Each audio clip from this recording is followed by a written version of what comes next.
며느라, 우리 사돈 어른께 이런 칠순 선물은 태어나서 처음이다.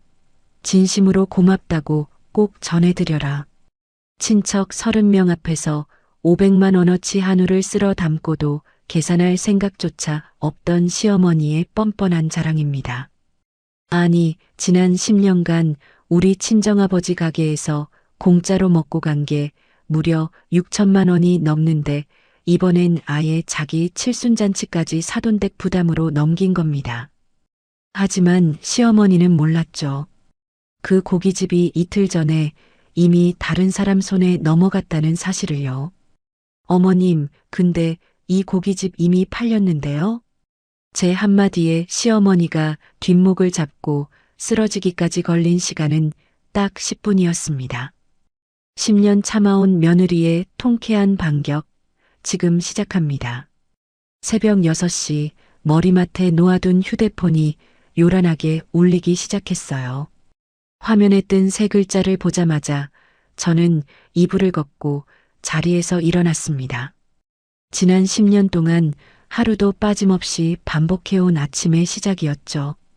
저는 목을 가다듬고 통화 버튼을 눌렀어요. 어머님, 안녕히 주무셨어요. 예, 너 자고 있었니? 이 시간까지 누워있으면 어떡해. 시어머니의 목소리는 아침이라고는 믿기지 않을 만큼 카랑카랑했습니다. 아니에요, 어머님. 막 일어나려던 참이었어요. 잘 들어라. 이번 주 토요일에 우리 친척들 20명 데리고 사돈댁 고깃집에 갈 거다. 저는 침대 옆 스탠드를 켜다 말고 손을 멈췄어요. 어머님, 이번 주 토요일이요? 그래, 토요일. 사돈한테 미리 말씀드려. 사촌들이 사돈 고깃집 얘기 듣더니 한번 가보고 싶다고 성하더라. 어머님, 그런데 저희 친정아버지도 미리 준비하실 게 있으니까요. 며느라, 얘가 지금 무슨 소리를 하는 거니? 사돈이 알아서 챙기시겠지. 뭘 그렇게 따지고 드니. 시어머니는 대답도 듣지 않고 전화를 끊어버렸어요. 저는 한동안 꺼진 화면을 내려다보다가 조용히 휴대폰을 내려놓았습니다. 옆자리에서는 남편이 여전히 코를 골며 자고 있었죠. 이 사람은 자기 어머니가 새벽마다 며느리에게 무슨 통보를 내리는지 단 한 번도 궁금해한 적이 없었어요. 저는 부엌으로 나가 물을 한 컵 따라 마셨습니다. 창밖으로 4월의 새벽빛이 서서히 번지고 있었죠. 출근길 지하철에서 저는 눈을 감고 지난 10년을 곱씹어 봤어요. 결혼 첫 해부터 시어머니는 친척 모임이 있을 때마다 친정 가게를 이용해 왔습니다. 처음에는 사돈끼리 오가는 정으로 여겼지만 언젠가부터 그 발걸음은 정이 아니라 습관이 됐죠. 회사에 도착한 저는 회계팀 자리에 앉자마자 개인 노트북을 열었어요. 폴더 안쪽 깊숙이 숨겨둔 엑셀 파일 하나를 클릭했습니다. 파일 이름은 시댁 접대 내역이었죠. 날짜, 인원, 주문 내역, 예상 금액, 시어머니의 발언까지 촘촘하게 정리된 표가 화면 가득 펼쳐졌어요. 10년치 합계 칸에는 6,320만 원이라는 숫자가 빨간 글씨로 박혀 있었습니다. 숫자를 확인하는 동안 마우스를 잡은 손이 미세하게 떨렸어요. 옆자리 대리가 커피를 들고 지나가며 저를 불렀습니다. 정 대리님, 아침부터 무슨 표정이 그래요? 아, 아니에요. 그냥 좀 골치 아픈 계산이 있어서요. 회계팀 사람 골치 아픈 계산이면 무슨 큰일이겠네. 저는 어색하게 웃으며 파일을 닫았어요. 큰일이 맞았죠. 토요일 아침 저는 남편과 함께 서울역에서 KTX에 올랐습니다. 남편은 자리에 앉자마자 이어폰을 꽂고 게임을 시작했어요. 도연 씨, 오늘 어머님 인원이 20명이라는데 알고 있어? 엄마가 알아서 하시겠지, 뭐. 고깃집 20명이면 결코 적은 인원이 아닌데. 당신이 뭘 그렇게 걱정해. 장인어른이 알아서 하실 텐데. 남편은 그 말을 던지고는 다시 화면 속으로 시선을 돌렸어요. 저는 창밖으로 지나가는 벚꽃잎을 바라보다가 조용히 눈을 감았죠. 지방 소도시역에 내려 택시를 잡아탔을 때 시계는 이미 오전 11시를 가리키고 있었어요. 친정 가게 앞에 도착하자 시어머니가 벌써 친척들을 이끌고 도착해 있는 게 눈에 들어왔습니다. 시어머니는 저를 발견하자 손을 크게 흔들며 소리쳤어요. 며느라, 여기 좀 봐라. 어서 와서 인사드려. 저는 가방끈을 고쳐 잡고 조심스레 안으로 들어갔습니다. 홀 안쪽 상석에는 시어머니가 자리를 잡고 있었고 그 주위로 친척 20명이 이미 자리를 채우고 앉아 있었죠. 시고모님이 저를 보고 반갑게 웃으셨어요. 수아야, 오랜만이다. 아이고, 우리 조카 며느리 얼굴이 반쪽이 됐네. 고모님, 안녕하세요. 새언니가 요새 며느리 자랑을 어찌나 하시는지 우리도 한번 와보고 싶었단다. 시어머니는 그 말을 듣자 어깨를 으쓱하며 목소리를 높였어요. 아가씨, 내 며느리가 원래 이런 자리 잘 챙긴다니까. 오늘도 자기가 다 알아서 하겠다고 나선 거야. 주방 쪽에서 친정아버지가 앞치마를 두른 채 나오셨습니다. 새벽 4시부터 손질하신 최상급 한우가 도마 위에 가지런히 올라와 있는 게 열린 주방 문틈으로 보였어요. 친정아버지가 조용히 다가와 제 어깨를 두드리셨죠. 수아야, 왔구나. 밥은 먹었니? 아빠, 저 괜찮아요. 그것보다 오늘 인원이 많은데 도와드릴까요? 아니다, 우리 딸. 넌 어른들 자리에 앉아 있어라. 이 아빠가 알아서 다 준비했다. 친정아버지는 시어머니 쪽으로 고개를 돌리며 정중히 인사를 건네셨어요. 사돈어른 오시느라 고생 많으셨습니다. 오늘 최고로 좋은 놈으로 준비했으니까 편하게 드십시오. 어머, 사돈. 우리 사돈이 이 동네에서 알아주는 고깃집 사장이라니까 우리 조카들이 얼마나 자랑스러워하는지 몰라요. 시어머니의 목소리가 홀 전체에 쩌렁쩌렁 울렸습니다. 친척들은 그 말에 맞장구를 치며 박수까지 쳤죠. 오늘 자리는 내가 다 쏘는 거니까 다들 마음 놓고 시켜라.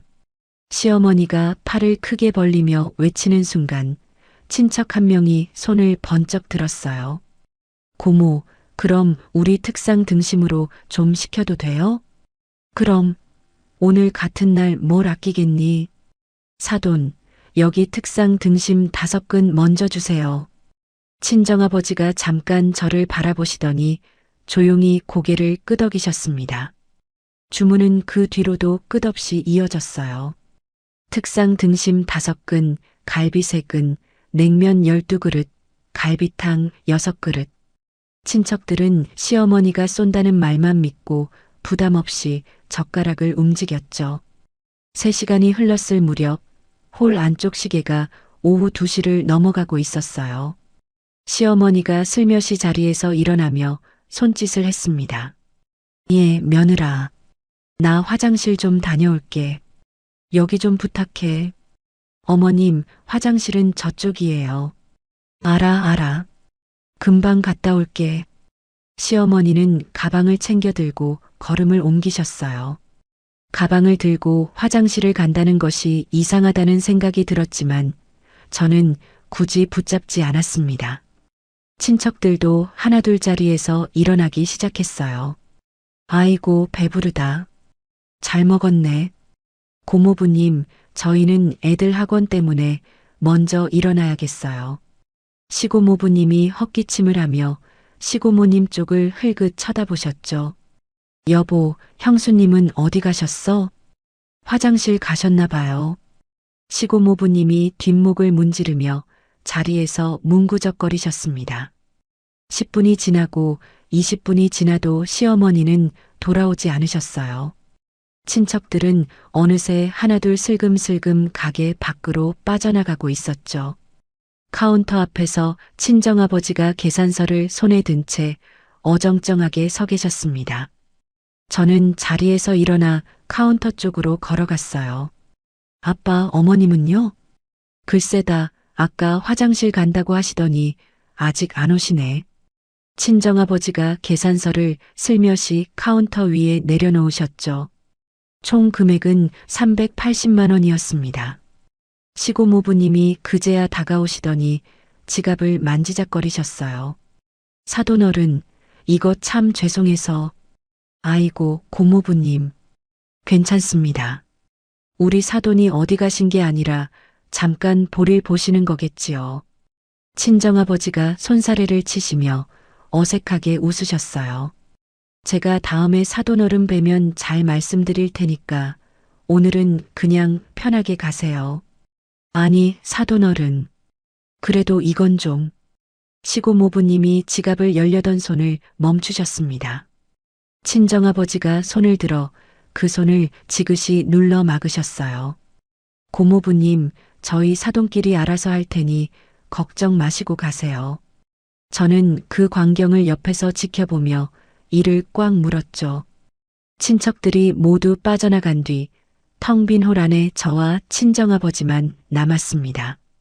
주방에서 친정엄마가 앞치마에 손을 닦으며 나오셨어요. 여보, 사돈은 어디 가셨어? 글쎄, 화장실 간다고 하시더니. 그럼 오늘도? 친정엄마의 목소리가 갈라졌어요. 친정아버지는 아무 대답도 하지 않으신 채 계산서를 접어 앞치마 주머니에 넣으셨습니다. 저는 두 분 사이에 조용히 서 있다가 겨우 입을 열었죠. 아빠, 엄마. 죄송해요. 수아야, 우리 딸이 무슨 죄가 있어. 다 사돈 어른들 사정이지. 친정엄마가 눈시울을 붉히며 고개를 돌리셨어요. 친정아버지는 저를 쳐다보지도 못하시고 주방 안으로 다시 들어가셨습니다.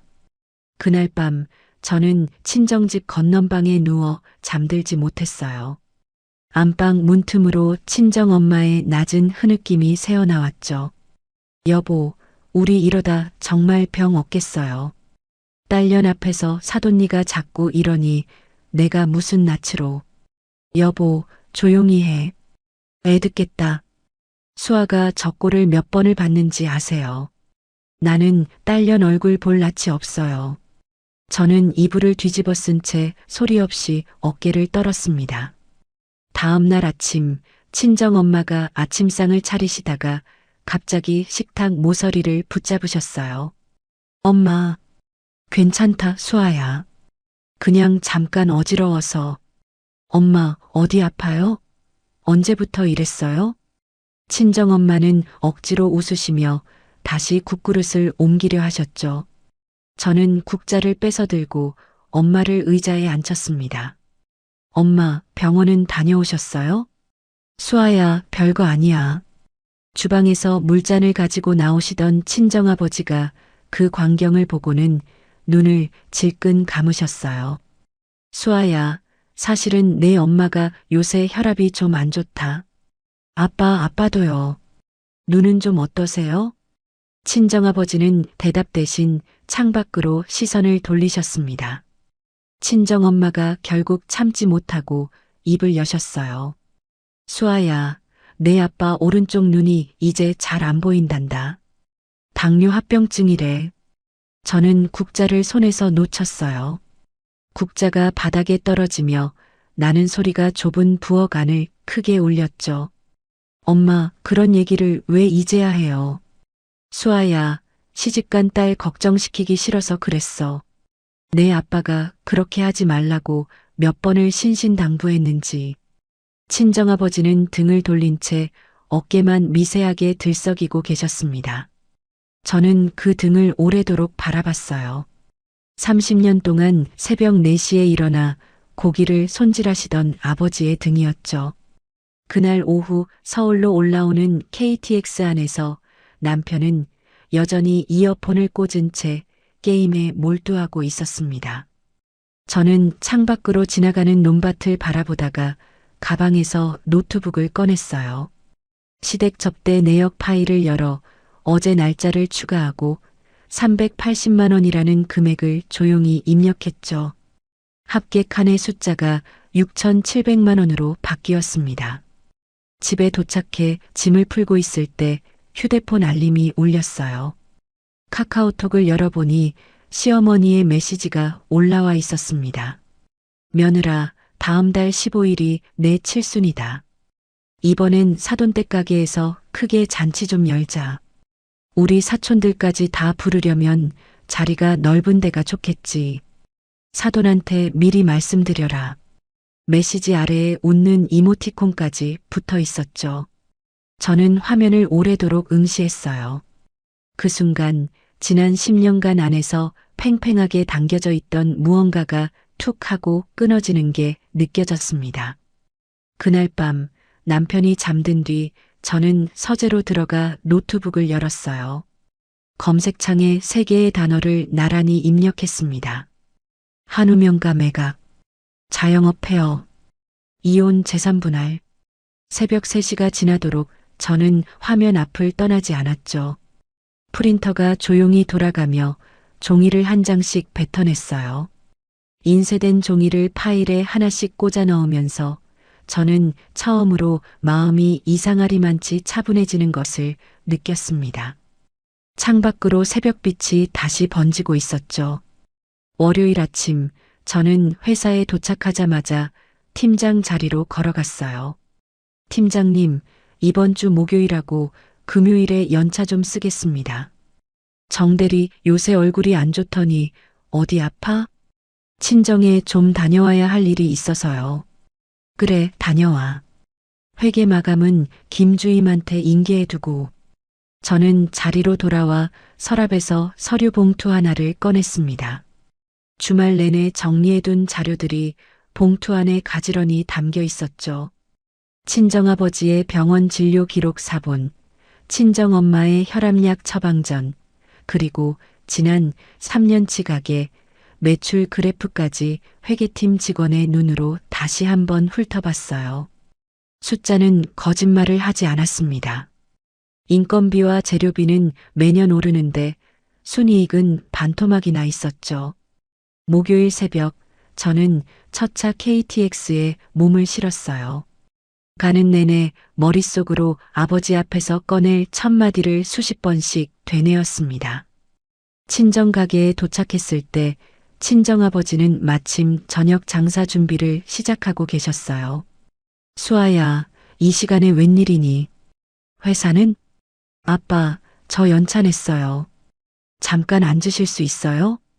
친정아버지가 앞치마에 손을 닦으며 자리에 앉으셨죠. 저는 가방에서 휴대폰을 꺼내 시어머니의 카톡 메시지 화면을 아버지 앞으로 밀어드렸습니다. 친정아버지는 돋보기를 꺼내 쓰시더니 한참을 화면만 들여다보셨어요.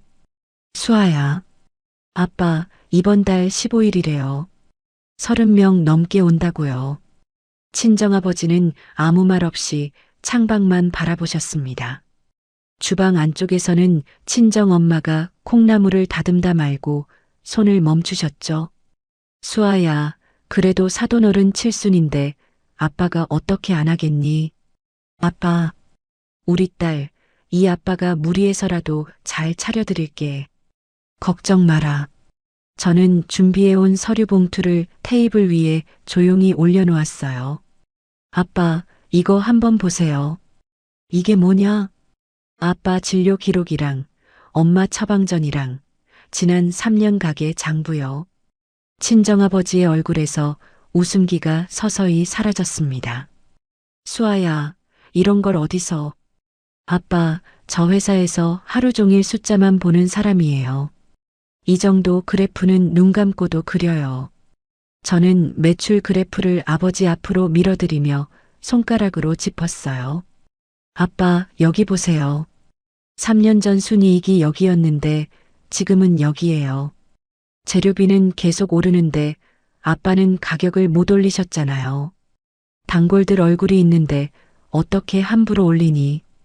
그러니까요, 아빠. 그런데 이제 아빠 눈이 이 상태로 새벽에 고기를 손질하실 수 있겠어요? 친정아버지가 돋보기를 벗고 눈가를 지그시 눌렀습니다. 주방에서 나오시던 친정엄마가 앞치마로 눈을 훔치셨죠. 여보, 수아 말이 맞아요. 이제 그만합시다. 당신은 좀 가만히 있어. 내가 왜 가만히 있어요? 당신 눈이 저 지경인데 내가 무슨 낯으로 딸 앞에 앉아 있어요. 친정아버지가 한숨을 길게 내쉬며 천장을 올려다보셨어요. 수아야, 이 아빠가 30년을 여기서 살았다. 이 간판 하나 걸고. 알아요, 아빠. 이걸 어떻게 하루아침에. 아빠, 하루아침이 아니에요. 아빠 몸이 먼저 아빠한테 그만하라고 하는 거잖아요. 친정아버지는 오랫동안 말이 없으셨습니다. 한참 뒤에야 낮은 목소리로 입을 여셨어요. 수아야, 알았다. 이 아빠가 우리 딸 뜻대로 할게. 저는 아버지의 손을 조용히 잡아드렸어요. 30년 동안 매일 칼을 잡으신 손이었죠. 굳은 살이 손바닥 곳곳에 박여 있었습니다. 그날 오후 저는 친정아버지와 함께 동네 부동산 3곳을 돌았어요.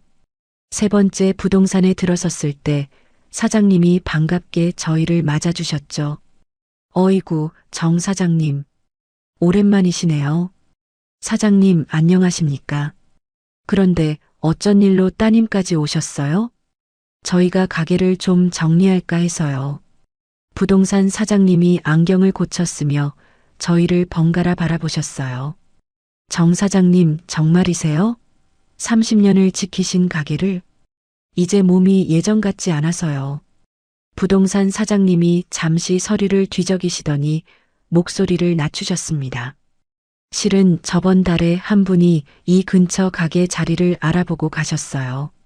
명예퇴직하시고 노후 대비로 자영업을 준비하시는 분인데. 어떤 분이신데요? 공기업에서 부장까지 하신 최영란 사장님이라고. 원칙 있으신 분이에요. 저는 마주 앉은 아버지를 흘긋 바라봤어요. 친정아버지도 조용히 고개를 끄덕이셨죠. 사장님, 그분 오늘이라도 뵐 수 있을까요? 저녁 무렵 부동산 사무실에서 최 사장님과 마주 앉았습니다. 머리를 단정하게 넘긴 50대 후반의 여성분이었어요. 안녕하세요, 최영란입니다. 정수아라고 합니다. 여기 계신 분은 저희 친정아버지시고요. 말씀은 부동산 사장님께 들었습니다. 30년 지키신 가게라고요. 친정아버지가 조용히 고개를 숙이셨어요. 사장님, 저희 아버지가 새벽 4시에 일어나서 손수 손질하시던 육수 레시피가 있어요. 그거 다 정리해서 인계해 드릴 수 있어요. 따님, 저는 원칙주의자입니다. 인수한 이상은 원래 하시던 방식대로 성실히 이어갈 겁니다. 외상도 없고 지인 할인도 없어요. 저희가 바라는 게 바로 그거예요. 친정아버지가 그제야 조심스레 입을 여셨습니다. 최 사장님, 저희 가게가 30년을 이 자리에서 버틴 건 손님들 덕분이에요. 새 주인이 오셔도 그 이름은 좀 지켜주셨으면 합니다. 사장님, 그건 걱정 마세요. 한우명가라는 이름 그대로 갈 겁니다. 최 사장님이 그 자리에서 계약 진행 의사를 확실히 밝히셨어요. 잔금 지급일과 명예 변경 신청일은 5월 13일로 잡기로 했죠. 시어머니 칠순 정확히 이틀 전이었습니다. 다음 날 서울로 올라온 저는 퇴근길에 지선의 사무실로 향했어요. 지선은 저를 보자마자 자리에서 벌떡 일어났죠. 수아야, 목소리 들으니까 진짜 큰일이 있는 것 같아서 다른 상담 다 미뤘어. 지선아, 시간 내줘서 고맙다. 저는 가방에서 두툼한 파일을 꺼냈어요. 지선이 서류를 한 장씩 넘겨보다가 도중에 손을 멈췄습니다. 수아야, 이거 다 진짜야? 응. 10년치를 이렇게 다 정리해뒀다고? 회계팀 다니면서 배운 게 이거 하나야. 지선이 안경을 벗고 저를 정면으로 쳐다봤어요. 수아야, 다시 한번 물을게. 너 진짜로 각오한 거야? 지선아, 3번은 물어봐야 될 것 같아서 그래. 이거 시작하면 되돌리기 힘들어. 나 이미 6개월 전부터 각오했어. 지선이 서류 마지막 장을 넘기더니 짧게 한숨을 쉬었죠. 알았어. 이혼 소장 초안 이번 주 안에 뽑아줄게. 재산 분할하고 위자료 청구까지 같이 갈 거야. 고맙다, 지선아. 고맙다고 하지 마. 나도 네가 이 지경까지 왔다는 게 마음이 아파. 집에 도착했을 때 남편은 이미 잠들어 있었어요. 침대 옆 협탁에 남편의 휴대폰이 화면을 아래로 향한 채 놓여 있었죠.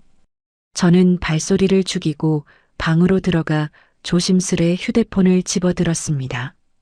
잠금 패턴은 이미 몇 달 전부터 알고 있었어요. 카카오톡을 열자 익숙한 이름이 맨 위에 떠 있었습니다. 지난 6개월간 남편이 회사 후배 여직원과 주고받은 대화 내역이었죠. 호텔 결제 문자, 함께 찍은 사진, 낯 뜨거운 문장들. 저는 손이 떨리는 것을 억지로 눌러가며 필요한 대화 내용을 하나하나 캡처했어요. 캡처한 이미지들을 제 개인 이메일로 전부 전송하고 남편 휴대폰에서는 전송 기록을 깨끗이 지웠습니다. 침대 옆자리에 다시 휴대폰을 놓아두고 저는 침실을 나왔어요. 거실 소파에 앉아 창밖을 바라보는데 이상하게도 눈물이 나지 않았죠. 10년을 함께 산 사람이었는데 이제는 그저 처리해야 할 서류처럼 느껴졌습니다. 토요일 오전 시어머니로부터 전화가 왔어요. 며느라, 오늘 강남 좀 나올 수 있니? 어머님, 무슨 일이세요? 내 칠순 때 입을 한복 좀 사야겠는데 며느리가 사드리는 게 도리 아니겠니? 저는 잠시 숨을 고르고 대답했습니다. 네, 어머님. 몇 시까지 어디로 가면 될까요? 1시간 뒤 저는 강남의 백화점 명품 한복 매장 앞에 서 있었어요. 시어머니는 벌써 매장 안에서 한복 몇 벌을 꺼내놓고 살펴보고 계셨죠. 어머님, 안녕하세요. 이제 왔니? 이거 한번 봐라. 이 색깔 어떠니? 어머님, 예쁘시네요. 이 집이 강남에서 제일 좋은 집이야. 여기 사장님이 나 알아. 아이고, 사장님, 여기 우리 며느리예요. 매장 사장님이 반갑게 인사를 건네셨어요. 어머, 며느님이 사모님을 얼마나 위하시는지 사모님이 매번 자랑이세요. 며느리 잘 두면 이런 호강도 하고 그러는 거지 뭐. 시어머니가 어깨를 으쓱하시더니 가장 화려한 한복 한 벌을 손에 들어 올리셨습니다. 이걸로 하자. 얼마예요? 사모님, 이건 850만 원짜리예요. 저는 한복 가격표를 흘끗 보고 가방 안손을 살짝 움직였어요. 가방 안쪽 지퍼 주머니에 넣어둔 녹음기 스위치를 조용히 눌렀죠. 어머님, 850만 원이요? 예, 며느라. 내 칠순이 얼마나 자주 오는 줄 아니. 한 번뿐이잖아. 어머님, 그래도 이 금액이면 며느리가 시어머니 칠순에 한복 한 벌 못 사주니 사돈댁 잔치까지 열어주시는데 시댁 어른 한복 하나 못 챙기면 남새스럽지 않니? 시어머니의 목소리가 매장 안에 크게 울렸어요. 옆에 서 있던 매장 사장님이 어색하게 웃으며 저를 바라보셨습니다. 저는 지갑에서 카드를 꺼냈죠. 결제해 주세요. 카드 승인 알림음이 울리는 동안 시어머니는 이미 다른 한복 코너로 걸음을 옮기고 계셨어요. 예, 며느라. 여기 놀이개도 하나 봐라. 한복만 입고 놀이개 없으면 안 되잖아. 저는 대답 대신 카드 영수증을 받아 가방에 넣었습니다. 녹음기 스위치는 계속 켜져 있었죠. 그날 밤 저는 침대에 누워 휴대폰을 열었어요. 시어머니가 친척 단톡방에 올린 메시지가 알림창에 떠 있었습니다. 우리 며느리가 내 칠순 때 850짜리 한복을 사주더라니까. 거기다 사돈댁 가게에서 잔치까지 열어준다잖아. 이런 며느리가 어디 있니? 이모티콘 여러 개와 함께 자랑스러운 문장이 이어졌죠. 저는 그 화면을 캡처해 별도 폴더에 저장했어요.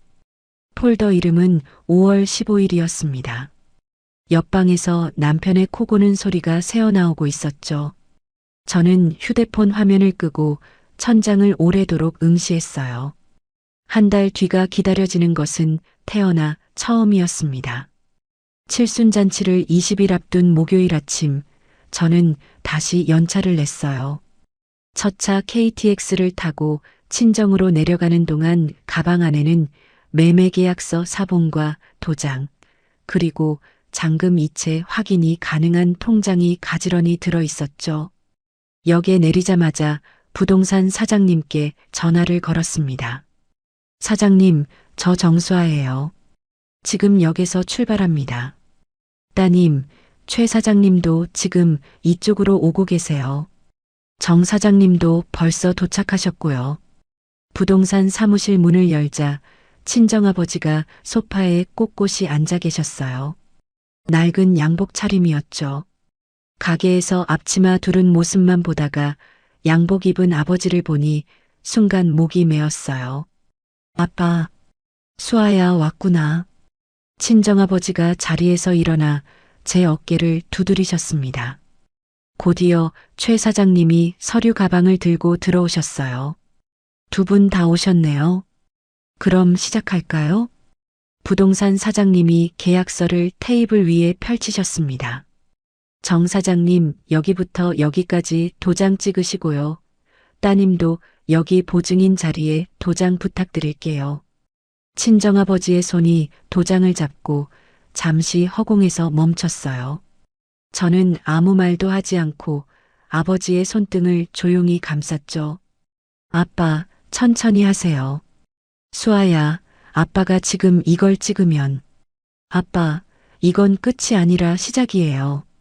친정아버지가 눈을 몇 번 깜빡이시더니 도장을 힘있게 눌러 찍으셨어요. 찍히는 소리가 방 안에 무겁게 울렸습니다. 최 사장님이 그 다음 서류를 넘기며 조용히 말씀하셨죠. 잔금은 5월 13일 오전에 정 사장님 계좌로 입금하겠습니다. 그날 명의 변경도 세무서에서 바로 처리하고요. 5월 13일.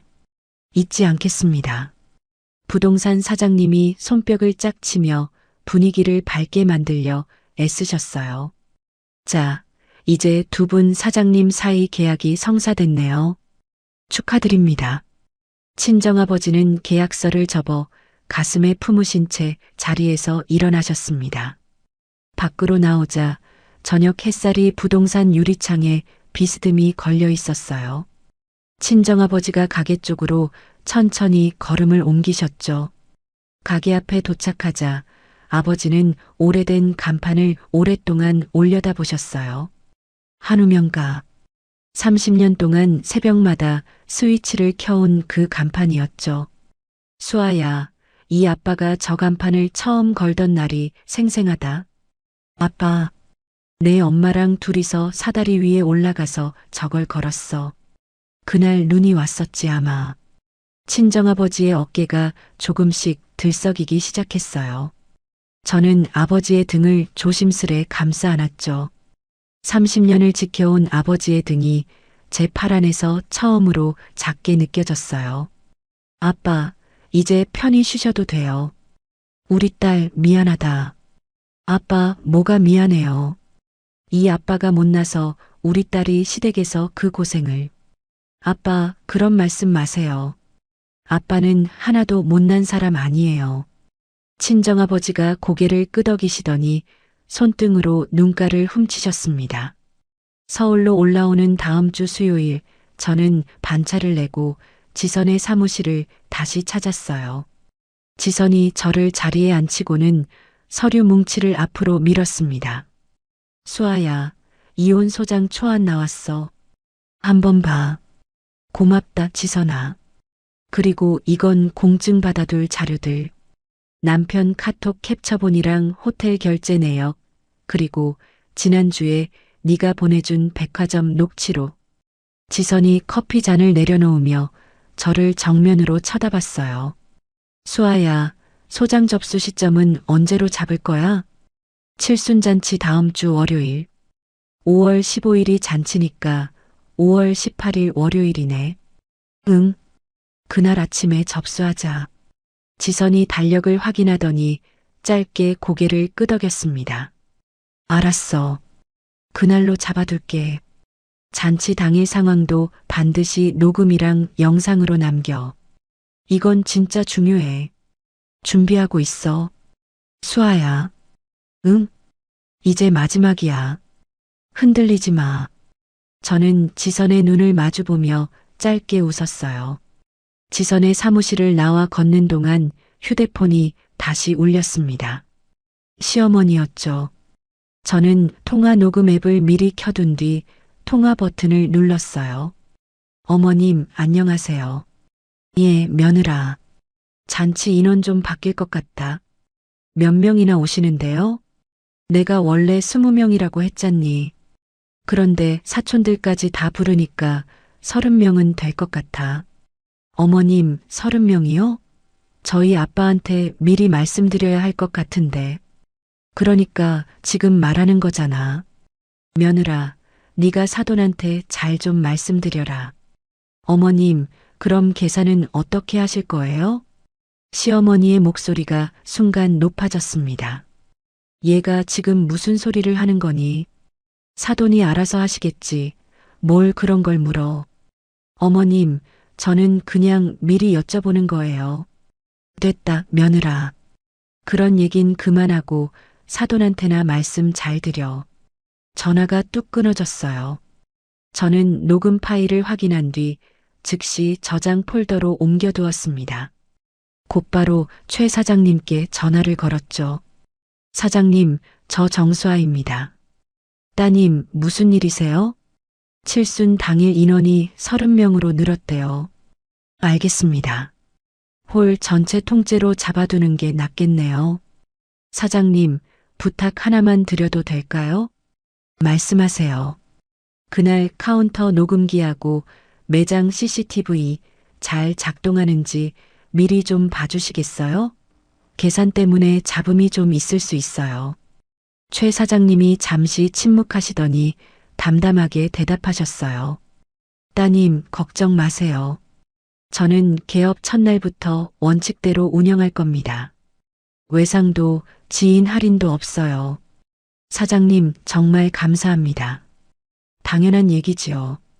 그리고 아르바이트생 2명 그날 추가로 배치해 두겠습니다.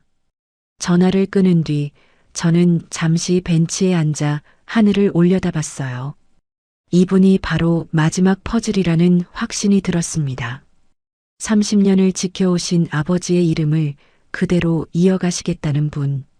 원칙 앞에서 흔들리지 않는 분. 그날 저녁 집에 도착했을 때 남편은 소파에 누워 TV를 보고 있었어요. 저는 신발을 벗고 남편 옆으로 다가가 앉았습니다. 도연 씨, 잠깐 얘기 좀 하자. 뭔데? 어머님 칠순잔치 계산 말이야. 남편이 리모컨을 내려놓으며 저를 흘긋 쳐다봤어요.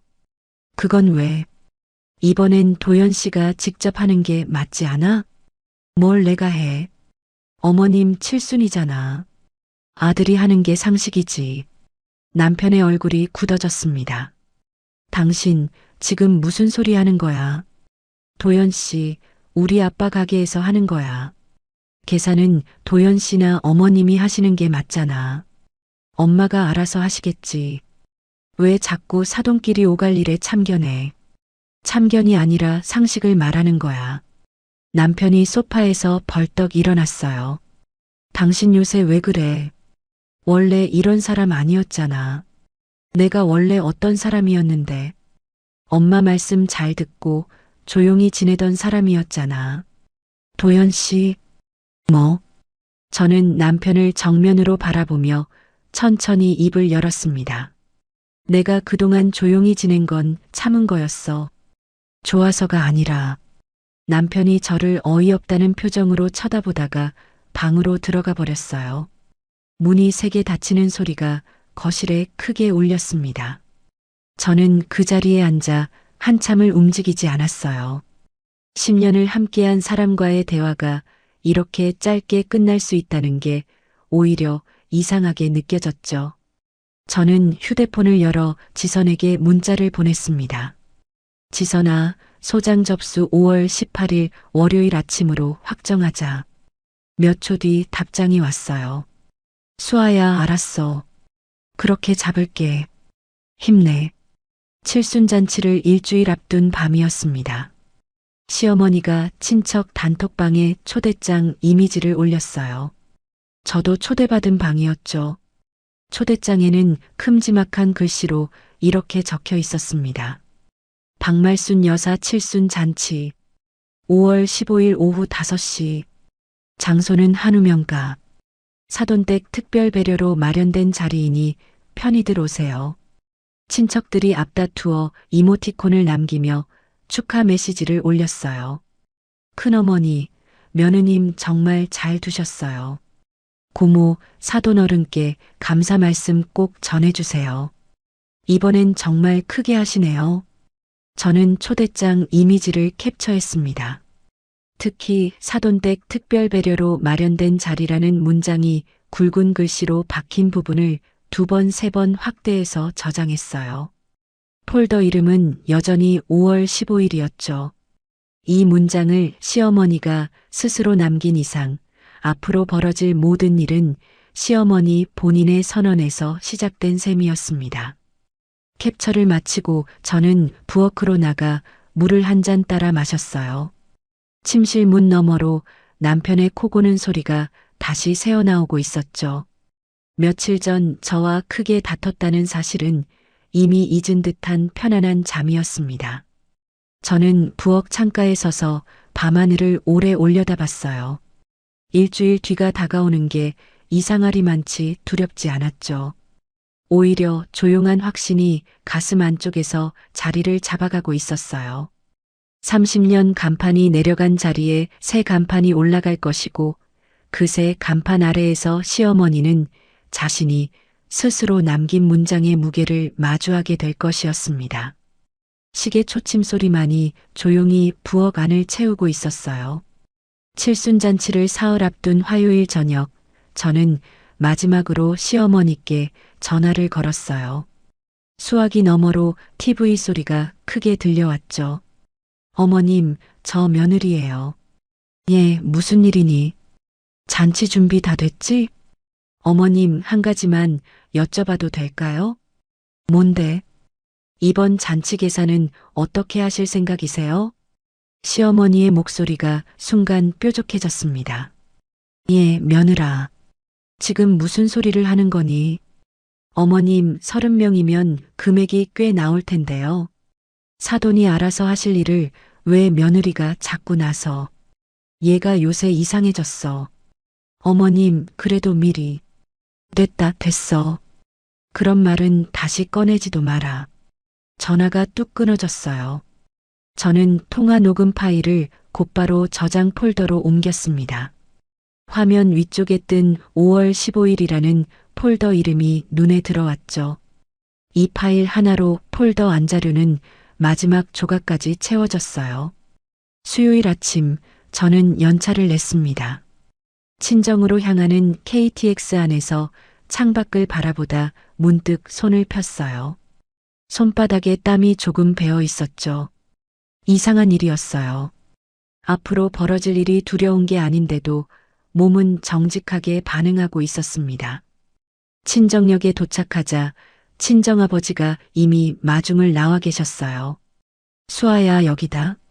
아빠, 여기까지 뭐하러 나오세요? 오늘 같은 날 아빠가 딸 마중은 나와야지. 저는 아버지의 팔을 잡고 택시에 올랐습니다. 가게 앞에 도착하자 최 사장님이 벌써 나와 저희를 기다리고 계셨어요. 2분 오셨네요. 들어가시죠. 가게 안은 이상하리만치 조용했습니다. 30년을 아버지의 발소리로 채워왔던 공간이었죠. 친정아버지가 카운터 옆에 서서 벽을 한참 바라보셨어요. 수아야, 아빠가 저 자리에서 30년을 서 있었다. 알아요, 아빠. 오늘 이 자리를 내려놓는다. 친정아버지가 앞치마 주머니에서 오래된 열쇠 꾸러미를 꺼내셨어요. 가게 앞문, 뒷문, 냉장고, 창고 열쇠까지 5개가 나란히 매달려 있었죠. 아버지는 그 열쇠 꾸러미를 두 손으로 정중히 최 사장님께 건네셨습니다. 최 사장님, 잘 부탁드립니다. 사장님, 정성껏 이어가겠습니다. 최 사장님이 열쇠를 받아 가슴에 품으셨어요. 친정아버지가 이번엔 조리복을 벗기 시작하셨습니다. 30년 동안 매일 갈아입으신 조리복이었죠.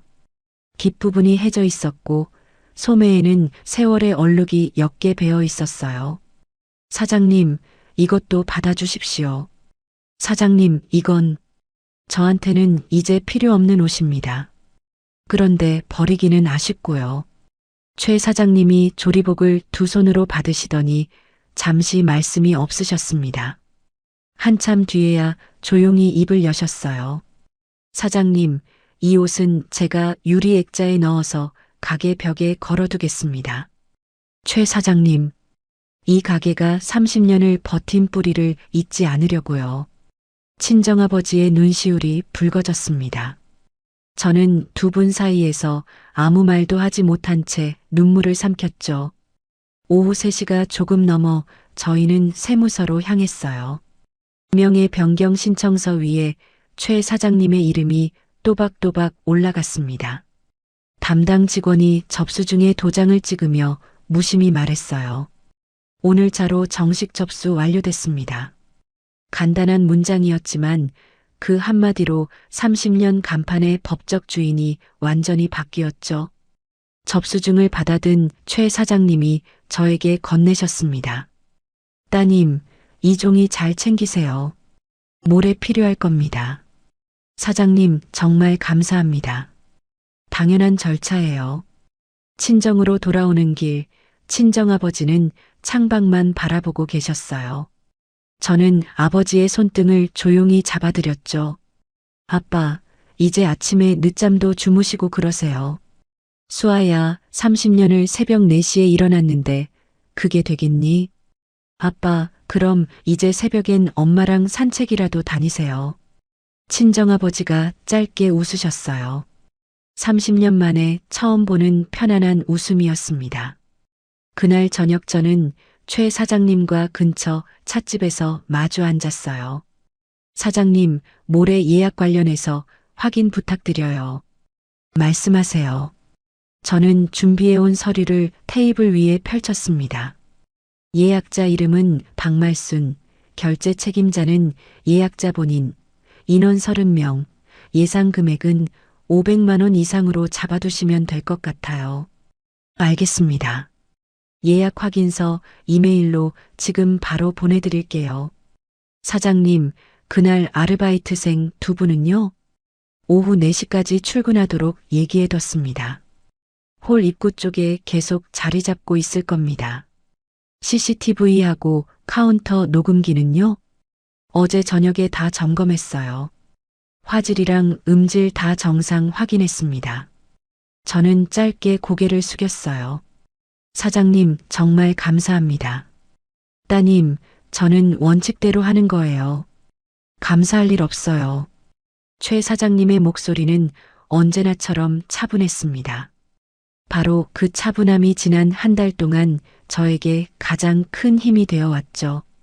밤 10시가 넘어 서울집에 도착했을 때 남편은 아직 들어오지 않았어요.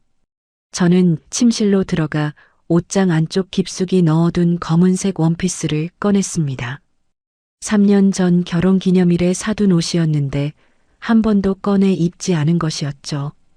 원피스를 옷걸이에 걸어 침실 문에 걸어두었습니다. 이틀 뒤 입을 옷이었어요. 새벽 1시가 넘어 현관 도어락 소리가 났습니다. 남편이 넥타이를 풀며 거실로 들어왔어요. 셔츠 소매에서 낯선 향수 냄새가 훅 끼쳐왔죠. 도연 씨, 오늘 회식이었어? 응, 부장님이 잡으셨어. 많이 늦었네. 당신은 왜 안 자고 있어? 저는 대답 대신 남편을 잠시 바라봤어요. 셔츠깃 언저리에 옅은 립스틱 자국이 살짝 남아 있었죠. 남편은 저의 시선을 피해 곧장 욕실로 들어갔습니다. 물소리가 세게 흐르기 시작했어요. 저는 소파에 앉아 그 물소리를 오랫동안 들었죠. 10년을 함께 산 사람의 셔츠에서 나는 향수 냄새.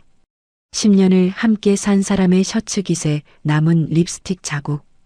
이제는 아무런 감정도 남아있지 않다는 사실이 오히려 저를 담담하게 만들었습니다. 목요일과 금요일이 눈 깜짝할 사이에 지나갔어요. 회사에서 저는 평소처럼 회계 마감 업무를 처리했죠. 옆자리 대리가 저를 흘긋 바라보며 물었어요. 정 대리님, 요새 뭐 좋은 일 있어요? 왜요? 얼굴이 편해 보여요. 저는 웃으며 대답했습니다. 주말에 시어머니 칠순잔치가 있어서요. 어머, 칠순잔치. 좋은 일이네요. 네, 잊지 못할 잔치가 될 거예요. 옆자리 대리가 활짝 웃으며 고개를 끄덕였어요. 저도 마주 웃어드렸죠. 토요일 아침 저는 평소보다 일찍 일어났습니다. 침실 문에 걸어둔 검은색 원피스를 꺼내 조심스레 몸에 걸쳤어요. 거울 앞에 서서 진주 목걸이를 목에 걸었죠. 머리를 단정하게 뒤로 넘기고 립스틱을 옅게 발랐습니다. 거울 속 저를 오래도록 바라봤어요. 지난 10년 동안 시댁 앞에서 지어온 순종적인 며느리의 미소. 저는 그 미소를 마지막으로 한번 연습해봤죠.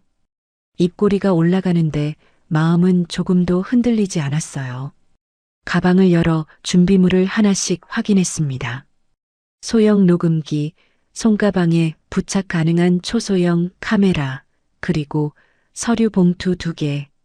첫 번째 봉투에는 지난 10년치 시댁 접대 장부 사본과 세무서 접수증 사본이 들어 있었고, 두 번째 봉투에는 남편의 카톡 캡처본과 호텔 결제 내역, 그리고 지선이 준비한 이혼 소장 사본이 들어 있었죠. 2개의 봉투를 가방 안쪽 지퍼 주머니에 나란히 넣었어요. 침실 문이 열리며 남편이 잠에서 덜 깬 얼굴로 걸어 나왔습니다. 당신 벌써 준비했어? 응, 어머님 칠순인데 늦으면 안 되잖아. 근데 왜 이렇게 차려입었어? 원피스가 좀 어두운 거 아니야? 어머님이 붉은 한복 입으시니까 며느리는 튀지 않는 게 낫지. 남편이 그 말에 만족한 듯 고개를 끄덕였어요. 당신 오늘따라 신경 많이 썼네. 오늘이 어머님 인생에서 큰 날이잖아. 그래, 엄마 좋아하시겠다. 남편은 콧노래를 부르며 욕실로 들어갔습니다. 저는 그 뒷모습을 잠시 바라봤어요. 이 사람은 앞으로 몇 시간 뒤 어떤 일이 벌어질지 짐작조차 하지 못하고 있었죠. 오후 2시 저희는 KTX 특실에 앉아 있었어요. 남편의 무릎 위에는 커다란 선물 상자가 놓여 있었습니다. 이게 뭐야? 엄마 칠순 선물. 150만 원짜리 홍삼 세트야. 많이 준비했네. 아들이 어머니 칠순에 이 정도는 해야지. 저는 살짝 웃으며 창밖으로 시선을 돌렸어요. 150만 원짜리 홍삼 세트. 몇 시간 뒤 벌어질 500만 원짜리 계산에 이 홍삼 세트는 아무런 도움이 되지 못할 것이었죠. 기차 안에서 남편은 어머니께 문자를 보내며 신이 나 있었어요. 엄마, 저희 지금 내려가고 있어요. 오늘 좋은 날 되세요. 시어머니의 답장이 곧바로 도착했습니다. 우리 아들 어여와라. 오늘 엄마가 너 때문에 얼마나 신이 나는지 몰라. 남편이 그 답장을 저에게도 보여주며 웃었어요. 당신도 봐. 엄마가 이렇게 좋아하시잖아. 응, 좋아 보이시네. 저는 짧게 대답한 뒤 다시 창밖을 바라봤죠. 기차는 봄 논밭을 지나 남쪽으로 계속 달렸어요.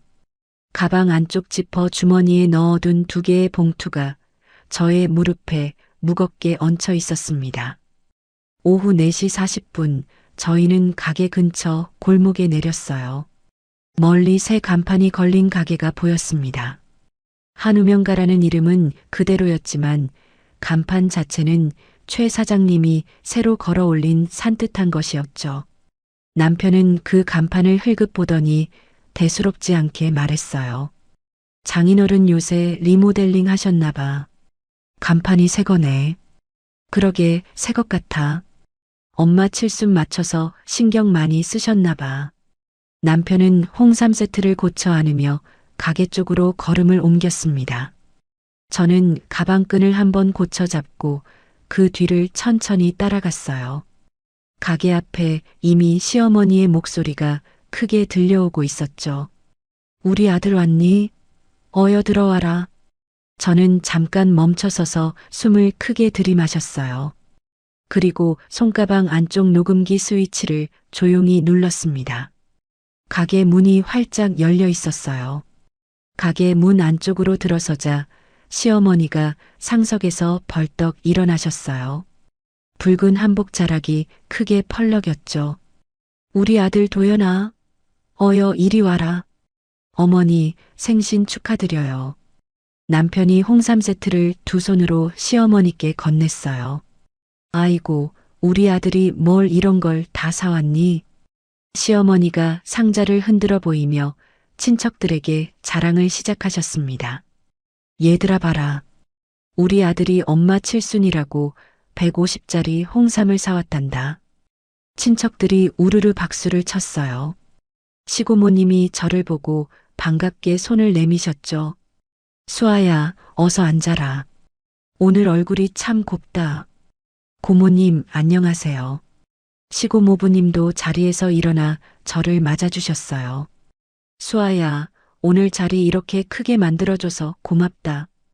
고모부님 뭐려? 저는 홀 구석 자리에 조용히 앉았어요. 가방을 무릎 위에 올려두고 안쪽 손을 살짝 넣어 카메라 각도를 확인했죠. 시어머니는 이미 홀 가운데를 왔다 갔다 하며 큰 소리를 치고 계셨어요. 자, 다들 편하게 앉아라. 오늘 이 자리는 우리 사돈이 다 준비하신 자리다. 친척들이 다시 박수를 치기 시작했습니다. 큰어머니, 사돈어른 정말 통이 크시네요. 고모, 며느님 친정, 자랑 실컷 하시겠네요.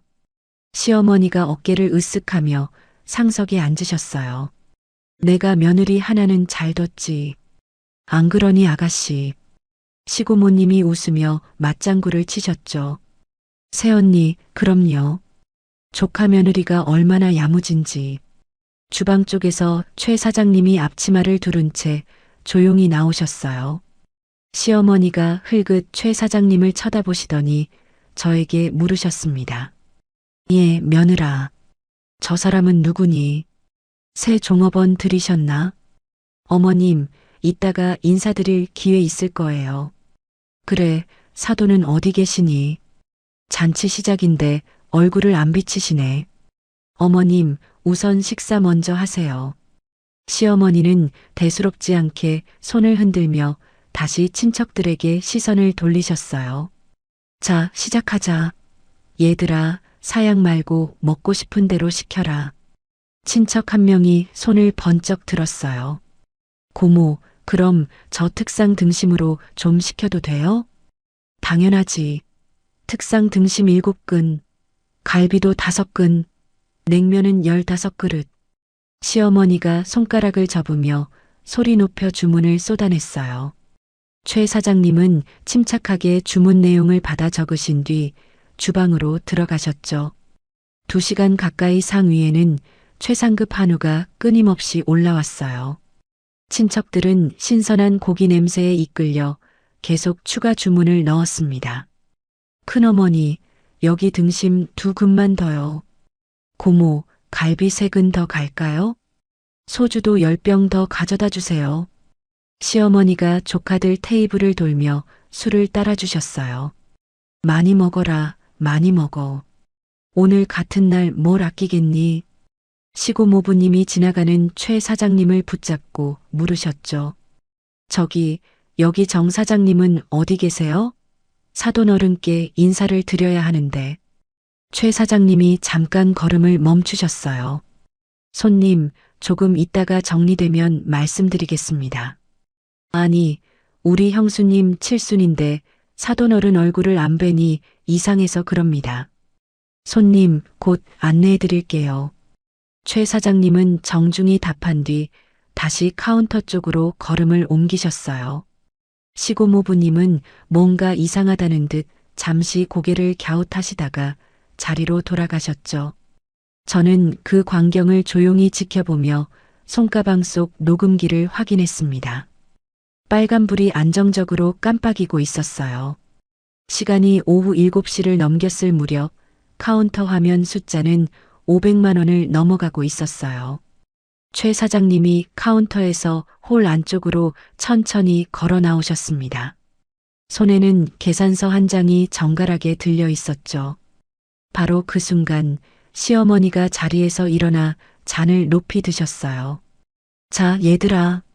잠깐만 조용히 좀 해봐라. 홀 안이 순식간에 조용해졌습니다. 시어머니가 목을 가다듬으며 큰 소리로 인사를 시작하셨죠. 오늘 이 자리를 이렇게 크게 마련해준 우리 며느리와 우리 사돈어른께 이 늙은이가 진심으로 감사 인사를 올린다. 친척들이 박수를 치며 환호했어요. 큰어머니, 정말 좋은 자리예요. 고모, 사돈댁 은혜 잊지 마세요. 시어머니가 흡족한 얼굴로 저에게 손짓을 하셨습니다. 며느라, 이리 좀 와봐라. 저는 자리에서 조용히 일어나 시어머니 곁으로 다가갔어요. 시어머니가 제 손을 꼭 잡으시더니 홀 전체가 다 들리도록 큰 소리로 말씀하셨죠. 며느라, 우리 사돈어른께 이 시어미가 진심으로 고맙다고 꼭 전해드려라. 이런 칠순 선물은 태어나서 처음이다. 친척들의 박수가 다시 우렁차게 터져나왔어요. 시고모님이 눈시울을 붉히며 저를 바라보셨습니다. 새언니, 조카 며느리 참 곱게 키우셨네요. 시고모부님도 잔을 들며 맞장구를 치셨죠. 형수님, 이런 며느리가 어디 있습니까? 홀 안의 모든 시선이 저에게 쏠렸어요. 시어머니는 제 손을 놓지 않으신 채 흡족한 표정으로 저를 올려다보셨습니다. 저는 시어머니의 눈을 정면으로 마주봤어요. 지난 10년을 참아오던 그 눈이었죠. 저는 목을 가다듬고 조용히 입을 열었습니다. 어머님, 응, 며느라. 얼른 말해봐라. 네, 어머님. 그런데요. 응? 이 고깃집 이미 팔렸는데요. 홀 안이 순식간에 얼어붙었어요. 시어머니의 웃음이 얼굴에서 서서히 사라졌습니다. 뭐? 이 고깃집 이미 팔렸다고요. 시어머니가 제 손을 잡은 손에 힘을 주며 다시 물으셨어요. 예, 며느라. 지금 뭐라고 그랬니? 어머님, 이 가게 이틀 전에 이미 다른 분이 인수하셨어요. 시고모님이 젓가락을 상 위에 툭 떨어뜨리셨습니다. 시고모부님도 술잔을 든 채 입만 벌린 상태로 굳어버리셨죠. 남편은 소주잔을 손에 든 채 저를 멍하니 쳐다봤어요. 당신 지금 무슨 소리 하는 거야? 도연 씨, 사실이야. 당신 미쳤어? 여기 장인어른 가게잖아. 아니, 이제 아니야. 시어머니가 자리에서 벌떡 일어나셨어요. 한복 자락이 상위 술잔에 걸려 소주가 쏟아졌습니다. 예, 며느라. 너 지금 이 시어미 앞에서 무슨 장난을 치는 거니? 어머님, 장난이 아니에요. 사돈은? 사돈은 어디 계셔? 바로 그때 최 사장님이 계산서 한 장을 든 채 시어머니의 테이블 앞으로 걸음을 옮기셨어요. 한 걸음 한 걸음이 느리고도 확고했습니다. 손님, 시어머니가 획 고개를 돌려 최 사장님을 노려보셨죠. 당신 누구야? 저는 이 가게 사장입니다. 뭐? 오늘 예약자 되시는 박말수님 맞으시죠? 시어머니의 얼굴이 순식간에 하얗게 질렸어요. 당신 지금 무슨 소리를 하는 거야? 여기는 우리 사돈 가게야. 손님, 저희 가게는 이틀 전에 새로 개업했습니다. 최 사장님이 계산서를 두 손으로 정중히 시어머니 앞상 위에 내려놓으셨어요. 총 금액 500만 원 나왔습니다. 결제 도와드리겠습니다. 시어머니가 계산서를 흘금 내려다보시더니 헛웃음을 터뜨리셨습니다. 예, 이게 무슨 장난이야. 사돈 어디 계시냐고. 시고모님이 다급히 자리에서 일어나셨어요. 새언니, 진정하시고요. 수아야, 이게 다 무슨 소리니? 사돈어른 어디 계시니? 고모님, 저희 친정아버지는 이틀 전에 이 가게에서 완전히 손을 떼셨어요. 뭐? 그리고 오늘 이 자리는 어머님이 직접 예약하신 자리예요. 계산도 어머님이 하시는 게 맞아요. 시고모부님이 자리에서 벌떡 일어나 저에게 다가오셨습니다. 수아야, 지금 이게 도대체 어떻게 된 일이니? 침착하게 좀 설명해봐라. 고모부님, 잠시만요. 친척 몇 명이 슬금슬금 가방을 챙겨 자리에서 일어나기 시작했어요. 한 명이 홀 입구 쪽으로 발을 옮기려는 순간 문 앞을 지키고 서 있던 아르바이트생 2명이 조용히 몸을 세웠습니다. 손님, 죄송하지만 예약 인원이신 것 같은데요. 우리 지금 좀 급해서요. 결제 완료되기 전에는 나가실 수가 없습니다. 친척은 당황한 얼굴로 다시 자리로 돌아왔어요. 최 사장님은 그 광경을 확인하시고는 다시 시어머니 쪽으로 시선을 돌리셨죠. 박말순 손님, 결제 방법 어떻게 도와드릴까요? 시어머니가 이제야 상황이 파악되기 시작한 듯 남편의 팔을 붙잡으셨어요. 도연아, 도연아, 얘가 지금 뭐라는 거니? 네가 어서 정리해라.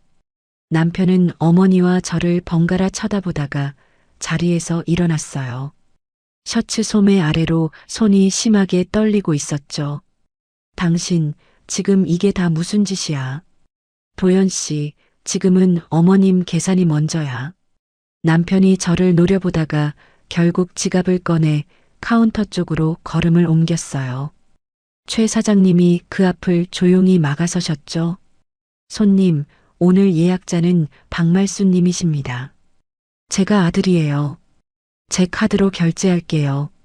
저희 가게 원칙상 예약자 본인 결제가 원칙이라서요.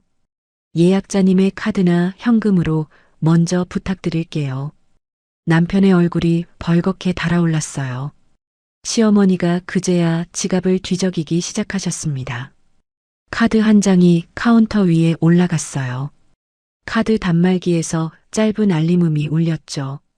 승인 거절이었습니다. 홀 안이 순간 조용해졌어요. 시어머니가 서둘러 2번째 카드를 꺼내셨습니다. 다시 알림음. 또 승인 거절. 3번째 카드가 올라갔어요. 3번째 알림음. 3번째 승인 거절. 홀 안 30명의 시선이 카운터 단말기로 쏠려 있었죠. 시어머니의 손이 카드 3장을 쥔 채 부들부들 떨리고 있었어요. 3번째 승인 거절 알림음이 사라진 뒤 홀 안은 무섭도록 조용해졌어요. 시어머니가 카드 3장을 쥔 손을 부들부들 떨며 카운터 앞에 서 계셨죠.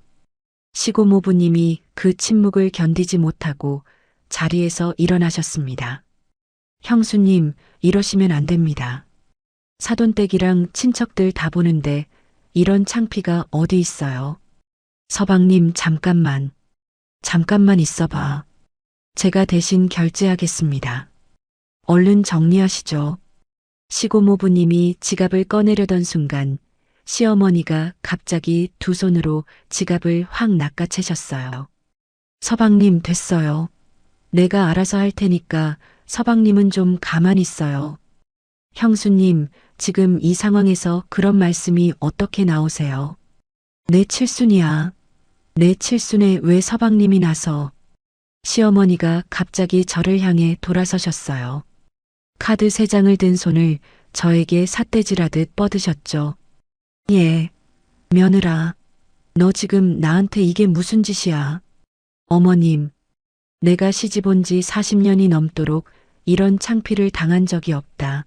네가 지금 시어미를 이렇게 만든 거야. 어머님, 저는 계산에 대해 여쭤봤을 뿐이에요. 뭐라고? 시어머니의 목소리가 홀 천장까지 튀어올랐어요. 친척들은 아무도 감히 나서지 못한 채 시선만 이리저리 굴렸습니다. 시어머니가 갑자기 한 손을 뒷목으로 가져가셨죠. 아이고, 아이고, 나 죽는다. 시어머니가 그 자리에 무릎을 꿇으며 주저앉으셨어요. 한복 자락이 상 아래로 축 늘어졌습니다. 아이고, 나 죽어. 며느리한테 이런 대접받고 내가 무슨 낯으로 살아. 남편이 그제야 시어머니 곁으로 달려왔어요. 어머니, 어머니, 정신 차리세요. 도연아, 이 어미 좀 봐라. 며느리한테 이런 수모를 당하고 있는데 너는 뭐 하는 거야? 어머니, 우선 진정 좀 하세요. 시고모님이 손으로 입을 가리시며 최 사장님 쪽을 돌아보셨어요. 사장님, 정말 이 가게 주인이세요? 네, 그렇습니다. 어제까지 정 사장님이 계셨는데 이틀 전자로 매매가 완료됐습니다. 최 사장님이 안주머니에서 서류 3장을 꺼내 상위에 조용히 올려놓으셨어요. 사업자 등록증 4본, 매매계약서 4본, 세무서 접수 중이었죠. 시고모님이 그 3장을 한 장씩 넘겨보시더니 손을 부들부들 떨기 시작하셨습니다. 새언니, 이거 다 진짜예요. 뭐? 이 가게 주인 바뀐 거 맞아요, 새언니. 시고모부님이 서류를 낚아채듯 가져가 눈으로 확인하셨어요.